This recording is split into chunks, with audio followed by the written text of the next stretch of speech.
वापस से YouTube channel science by HM मस्ती में। तो हम बात कर रहे थे, पिछले वीडियो में हमने बात की थी, बहुत 6 वीडियो मैंने बनाए थे आपको इलेक्ट्रिसिटी चैप्टर से संबंधित। और उससे अगला चैप्टर हम लेते हैं, आपकी जो बुक में चलता है वो है लाइट।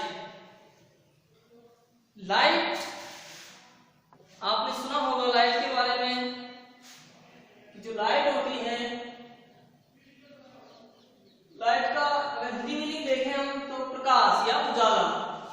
तो लाइट और इलेक्ट्रिसिटी दोनों अंदर हैं, दोनों के अंदर इलेक्ट्रिसिटी वाले चैप्टर में मैंने बात की थी इस बारे में कि लाइट और इलेक्ट्रिसिटी दोनों एक दूसरे से अलग होती है।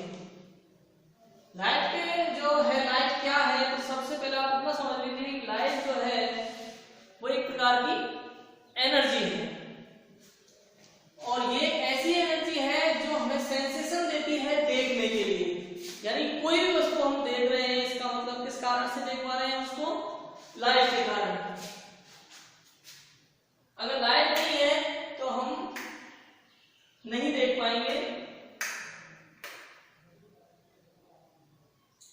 एक मिनट फैन ऑन कर देता हूं। लाइट है तो ही हम किसी वस्तु को देख पाएंगे, अन्यथा नहीं देख पाएंगे। फॉर एग्जाम्पल आप देखिए, इसके आपको मैं एक छोटा सा उदाहरण बताता हूं कि हमको इस कमरे से बाहर दिखाई दे रहा है, इस खिड़की में से हम देखें तो हमको कमरे से बाहर दिखाई दे रहा है, लेकिन हम सोचें कि इस दीवार के बाहर क्या हो रहा है आपको दिख जाए, ऐसा नहीं होगा कि हम देख पाएंगे। क्यों? इसका सीधा सा कारण है कि जो लाइट जो हमें देखने के लिए जो सेंसेशन देती है वो ऐसे देती है कि जो वस्तु हम देख रहे हैं या जिस वस्तु को हम देखना चाहते हैं, या यूं कहें जो वस्तु हमको दिख रही है, इसका मतलब यह है कि उससे डायरेक्ट या इनडायरेक्ट लाइट हमारी आंखों के ऊपर आ रही है, आंखों के अंदर जा रही है लाइट, और तब हम उस वस्तु को देख पा रहे हैं। अगर किसी भी कारण से वो लाइट जिस वस्तु को हम देख रहे हैं, जो वस्तु हमें दिखाई दे रही है, किसी भी कारण से उससे आने वाली लाइट अगर हमारी आंख तक नहीं पहुंचे तो हमें वह वस्तु दिखाई नहीं देगी। तो देखिए आप, दीवार के पार हमको इसीलिए दिखाई नहीं दे रहा क्योंकि जो दीवार के पार जो वस्तुएं रखी हुई है, दीवार के पार जो वस्तुएं रखी हुई है, उनसे जो लाइट इमिट हो रही है, उत्सर्जित हो रही है, वो हमारी आंखों तक नहीं पहुंच रही है। किसने रोक लिया? दीवार ने उसको रोक लिया। लेकिन अगर इस खिड़की की बात करें, जंगले की बात करें हम, तो हम देख पाते हैं कि लाइट इसमें से आर पार हो रही है, इसीलिए हमको वस्तुएं दिखाई दे रही हैं। तो इस आधार पर ये 2 तरह की वस्तुएं हो गई, यहाँ पर 3 तरह की कह सकते हैं हम, कि ऐसी वस्तुएं जिनमें से लाइट पार हो जाती है और ऐसी वस्तुएं जिनमें से लाइट पार नहीं होती है, या ऐसी वस्तुएं जिनमें से लाइट कुछ हद तक पार हो जाती है और कुछ हद तक पार नहीं होती। 3 तरह की हो गई। तो ऐसी वस्तुएं जिनमें से लाइट पार नहीं होती उन्हें ओपेक बोलते हैं, और जिनमें से पार हो जाती है उन्हें ट्रांसपेरेंट बोलते हैं, और जिनमें से पार होती है लेकिन कम होती है उनको ट्रांसल्यूसेंट कहा जाता है। तो इस आधार पर हम वस्तुओं को बांट सकते हैं। तो कुल मिला के बात यह है बच्चों कि जो लाइट होती है वो हमें देखने के लिए सेंसेशन प्रदान करती है। अब इस लाइट से संबंधित कुछ बातें हैं, कुछ पॉइंट्स हैं, वो हम देख लेते हैं यहाँ पर कि इसकी क्या जो कैरेक्टरिस्टिक होते हैं लाइट के। देखिए आप, SPGMS राजगढ़ के बच्चों को तो मैंने नोट्स उनके ग्रुप में डाल दिए हैं। देखिए सबसे पहली बात, कुछ पॉइंट्स मैं यहाँ देख रहा हूं कि light is a form of energy, light is needed to see things around us, we detect light with our eye. Light को डिटेक्ट किससे करते हैं हम? आई से करते हैं। Light enable us to see object from which it comes or which it is reflected। या तो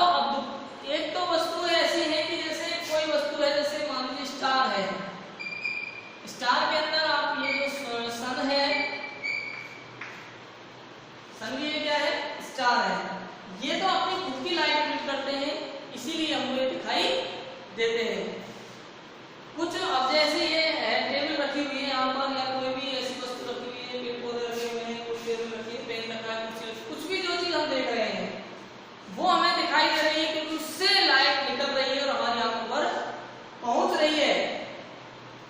तो क्या वो वस्तुएं लाइट निकालती है? खुद की लाइट है? नो, उनकी खुद की लाइट नहीं है वो तो क्या है, सूर्य की लाइट, सनलाइट जो है उनके ऊपर पड़ रही है या किसी बल्ब की लाइट उन पर पड़ रही है, तो वो लाइट उन पर पड़ेगी और पड़ करके क्या होगी, वापस रिफ्लेक्ट होगी और वो रिफ्लेक्शन के द्वारा लाइट से रिफ्लेक्ट होगी, वो हमारी आंखों तक पहुंचती है, फिर हमको वो दिखाई देती है। यानी कि कोई वस्तु जब टकराती है किसी से और उसी दिशा में जब वापस आती है तो इस घटना को कहा जाता है रिफ्लेक्शन। जैसे बॉल को आप दीवार में मारते हैं, टकराई टकरा कर वापस आ जाती है, तो क्या है, एक तरह से रिफ्लेक्शन है। तो लाइट में भी रिफ्लेक्शन होता है, लाइट किसी वस्तु से टकराएगी तो वापस टकरा करके दूसरी दिशा में चली जाती है, इसी को रिफ्लेक्शन कहा जाता है। और इस रिफ्लेक्शन के कारण ही हमको वस्तुएं दिखाई देती है, क्योंकि सनलाइट जो है किसी भी चीज पर पड़ेगी तो उससे टकरा करके और हमारी आंखों तक पहुंच जाती है। रात के समय जब सनलाइट नहीं होती है तो हम लाइट का दूसरा सोर्स काम में ले सकते हैं, कोई भी लैंप है, दीपक है, टॉर्च है या बल्ब है, इस तरह से हम कोई भी सोर्स काम में ले सकते हैं और उन सोर्स के द्वारा ही हमको जो है वस्तुएं दिखाई देती हैं। इसके बाद है तो ऐसे ऑब्जेक्ट जो खुद की लाइट इमिट करते हैं इनको बोलते हैं ल्यूमिनस।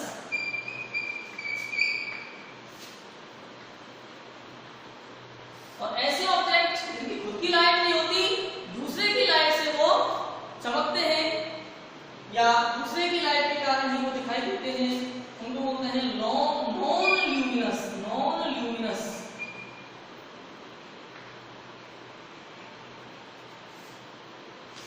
ओके, अब नेक्स्ट बात करते हैं हम नेचर ऑफ लाइट।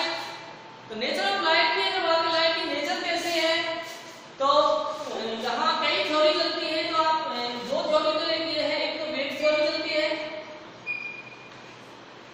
साइंटिस्ट ने, एक तो थी वेव थ्योरी और दूसरी थी एक पार्टिकल थ्योरी।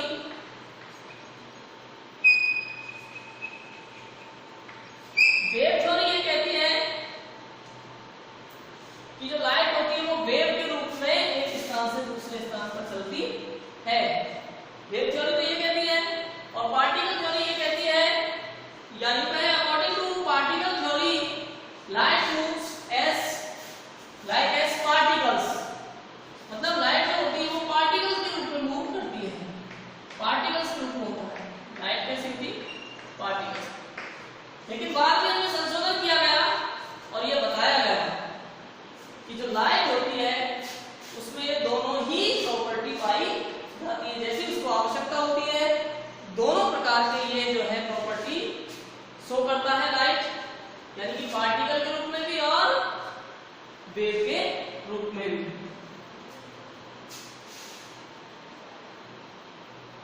तो कैसी नेचर हो गई लाइट की, डुअल नेचर हो गई। डुअल मतलब दोहरी, डुअल मतलब दोहरी, दोनों प्रकार की। तो लाइट की नेचर कैसी हो गई, नेचर ऑफ लाइट अगर आपसे कहा जाए कि नेचर ऑफ लाइट क्या है या कहें लाइट की नेचर कैसी है, तो आपका आंसर होगा nature of light is dual nature. Dual nature that means particle and wave। Dual nature होती है लाइट की। उसके बाद आता है, अब पढ़ेंगे reflection of light. Reflection of light के बारे में देखते हैं।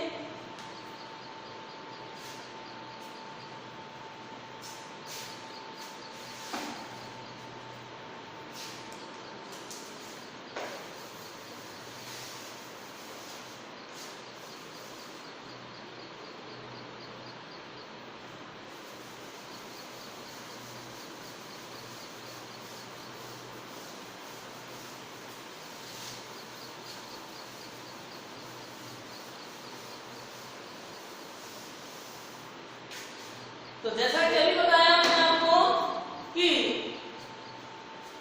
जब लाइट किसी ऑब्जेक्ट से टकराएगी और टकरा करके वापस जाएगी तो इस घटना को, इस फिनोमेना को क्या कहा जाता है? Reflection of light. जैसे मान लीजिए कोई सरफेस है, ये कोई प्लेन सरफेस है,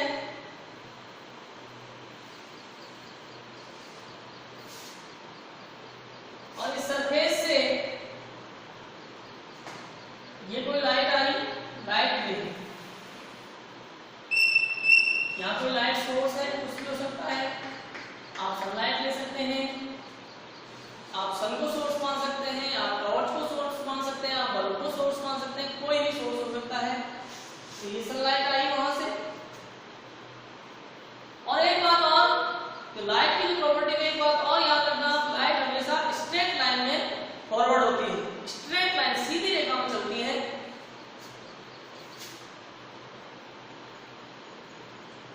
टकराई और टकरा करके जो है वापस चली जाएगी। ये एरो का चिन्ह आपको ध्यान रखना है, हमेशा लगाना, अगर ये नहीं लगाओगे तो पता ही नहीं लगेगा कहां कौन सी रे किधर जा रही है।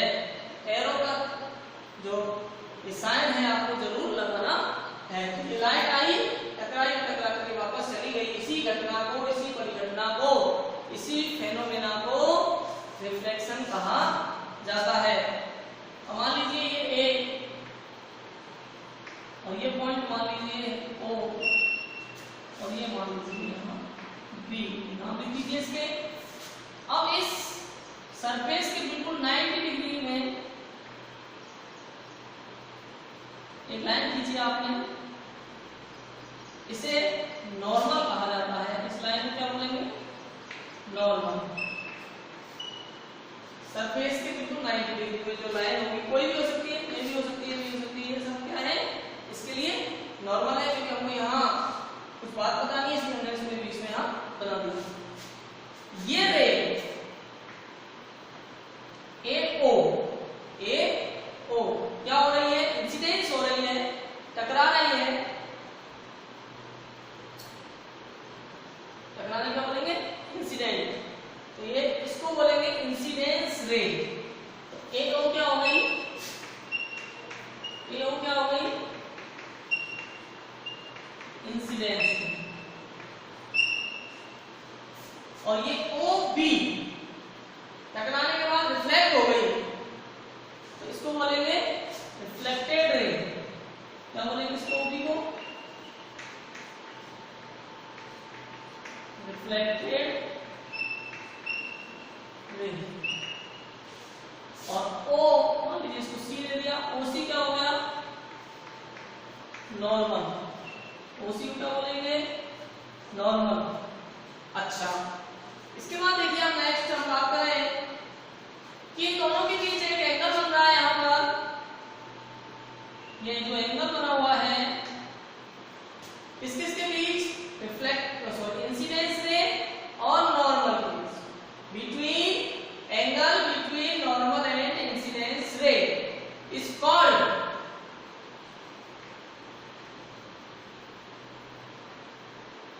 Angle of incident.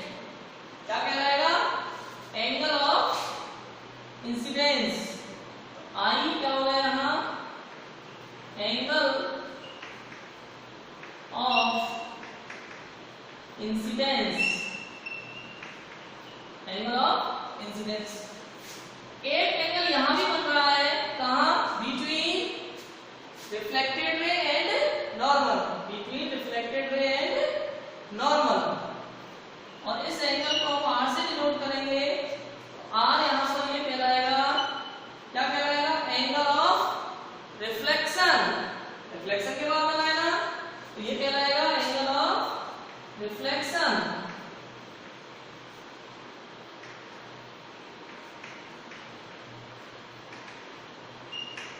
Angle of reflection.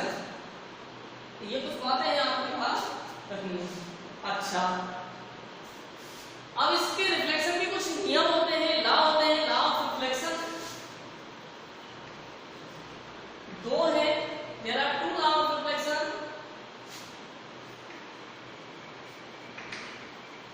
कौन कौन से हैं?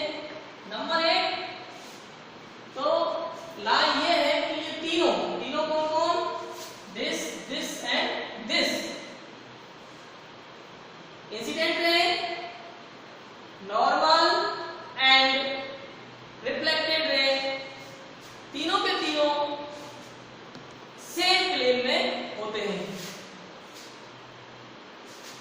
आर इक्वल प्लेन है, सेम प्लेन।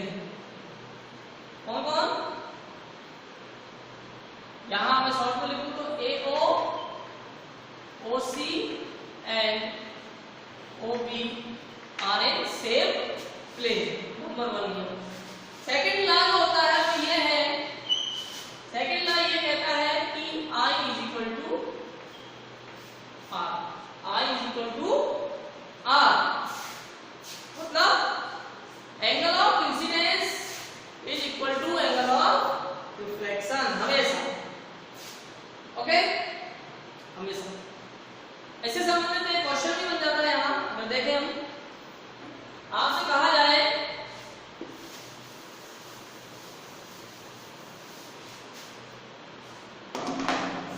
आपको क्वेश्चन में ये पूछा जाए कि ये I is equal to 60 degree, तो R बताइए। आप बता सकते हैं कितना आएगा आंसर? 60 आएगा, क्योंकि I इक्वल टू क्या होता है? R होता है। आपको ऐसे एक डायग्राम में दिया जाएगा, ऐसे एक डायग्राम में दिया जाएगा, इस तरह से, इस तरह से डायग्राम में दिया जाएगा और आपको ये बता दिया जाएगा ये दे दिया मान लीजिए 60 डिग्री। अब आपसे पूछेगा I कितना, आपसे क्या पूछा जाएगा? I कितना होगा, तो बताइए। सॉरी, एक बार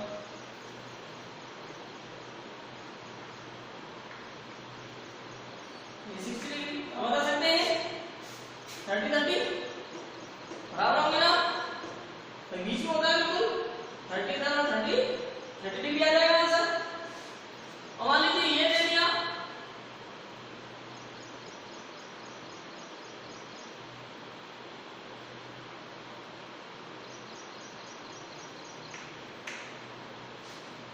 ये दे दिया, मान लीजिए आपके पास 50 डिग्री,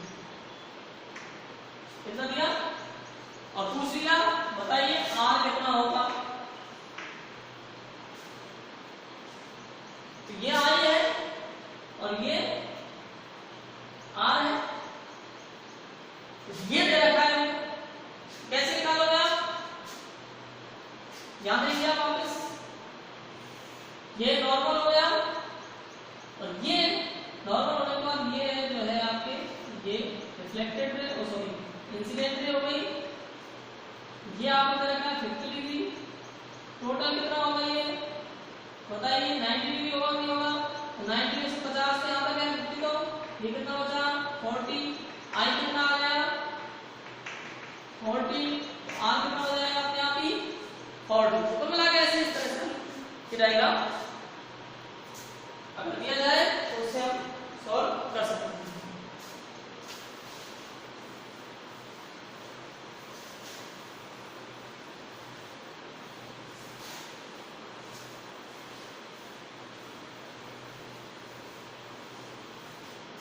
अब नेक्स्ट देखिए आप,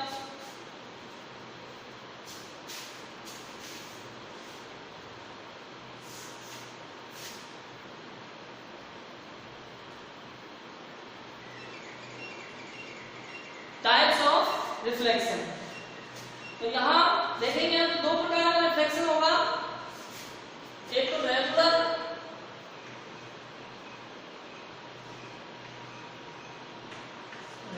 रिफ्लेक्शन और दूसरा होता है इर्रेगुलर, या इसी को डिफ्यूज के नाम से भी जाना जाता है, डिफ्यूज रिफ्लेक्शन। दोनों में थोड़ा सा अंतर है। रिफ्लेक्शन ऐसा रिफ्लेक्शन, अगर रिफ्लेक्शन किससे हो रहा है? प्लेन सरफेस से। रिफ्लेक्शन किससे हो रहा है? प्लेन सरफेस से, स्मूथ सरफेस से हो रहा है, तो उसको बोलेंगे रेगुलर रिफ्लेक्शन। और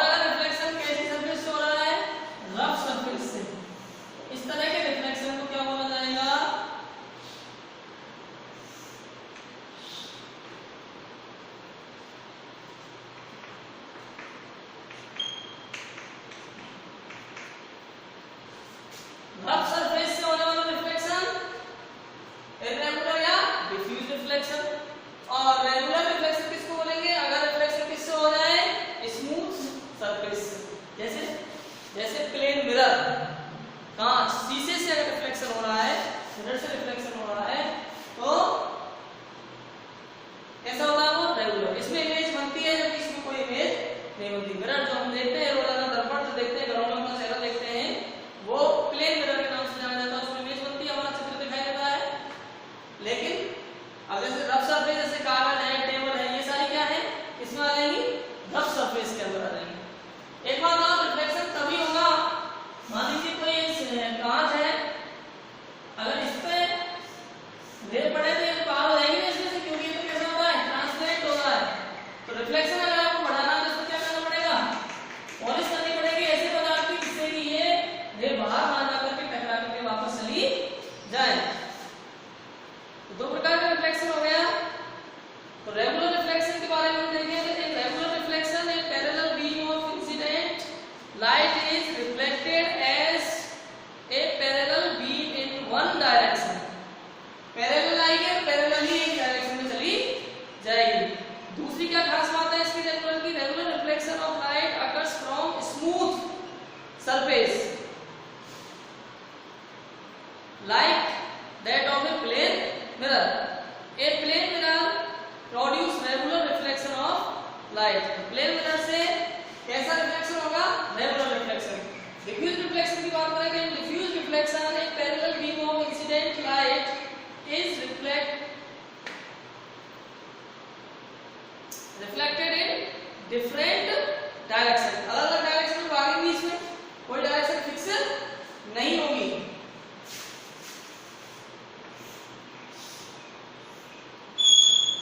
इनकी कोई डायरेक्शन फिक्स नहीं होगी। अगले पॉइंट अगर बात करें तो इसका, तो the diffuse reflection of light take place from rough surface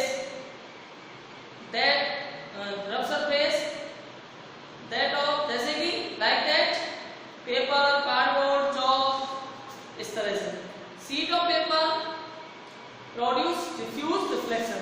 कागज पर से अगर कोई रिफ्लेक्शन हो रहा है तो कैसा होगा, शीट ऑफ पेपर होगा, कागज का कोई कागज से पर रिफ्लेक्शन हो रहा है तो कैसा होगा, डिफ्यूज रिफ्लेक्शन होगा, या रेगुलर रिफ्लेक्शन होगा। इसके बाद बात करते हैं हम ऑब्जेक्ट एंड इमेज की। ऑब्जेक्ट क्या होता है, इमेज क्या होती है।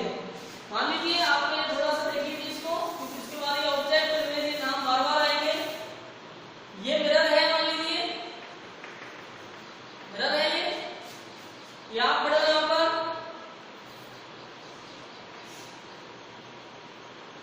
आपको पता है मिरर के अंदर आपकी तस्वीर दिखाई देती है, चित्र दिखाई देता है। ये मान लीजिए ये बन गया आपका, आप यहां खड़े हो, ओरिजिनल हो आप, ये बना है यहां, इसको प्रतिबिंब बोलते हैं, इमेज। तो ये जो वास्तविक है वो तो कहलाएगा ऑब्जेक्ट, और ये कहलाएगी, जो बनती है वो क्या कहलाती है, इमेज। Got it.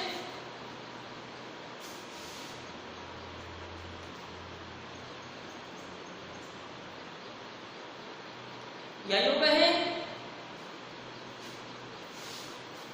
जिस पर लाइट पड़ती है, तभी तो इसकी इमेज बनेगी, यानी कि इससे लाइट इस पर जाएगी तभी तो इसके द्वारा इसकी इमेज इसमें बनेगी।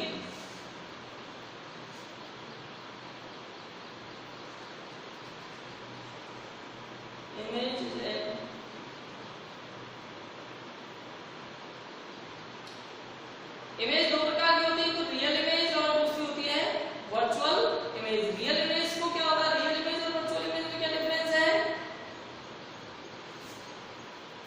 रियल इमेज और वर्चुअल इमेज में एक खास डिफरेंस ये है कि जो रियल इमेज होती है उसको हम पीछे पर्दे पर प्राप्त कर सकते हैं, उस इमेज को पर्दे पर प्राप्त कर सकते हैं। हम चाहते हैं कि भाई इस कागज पर इसकी इमेज बन जाए तो आपको प्राप्त हो जाएगी, जबकि वर्चुअल इमेज जो होती है उसको हम पर्दे पर प्राप्त नहीं कर सकते। कैसे नहीं कर सकते, अरे मिरर के अंदर आपका प्रतिबिंब बनता है, आप चाहो तो दीवार पर कहीं बन जाए, आपका नहीं बनेगा। लेकिन जब आप लेंस लेते हो तो लेंस में आपको कई बार देखा होगा चम्मच वगैरह भी आप लेते हैं, चम्मच नहीं लेंस। तो सूर्य को सूर्य ग्रहण देखने के समय आप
या इस तरह के फिनोमेना को, जो इसकी क्वालिटी है ये मिरर की, इसको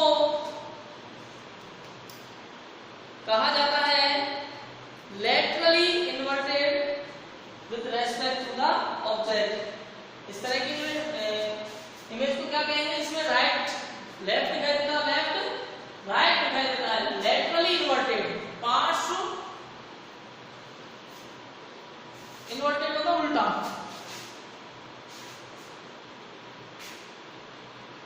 दाया बाया बाया दाया, लेटरली इन्वर्टेड इमेज दिखाई देती है, किसमें, प्लेन में। नेक्स्ट कल बात करेंगे, कल मीन्स नेक्स्ट वीडियो में। Okay, thank you.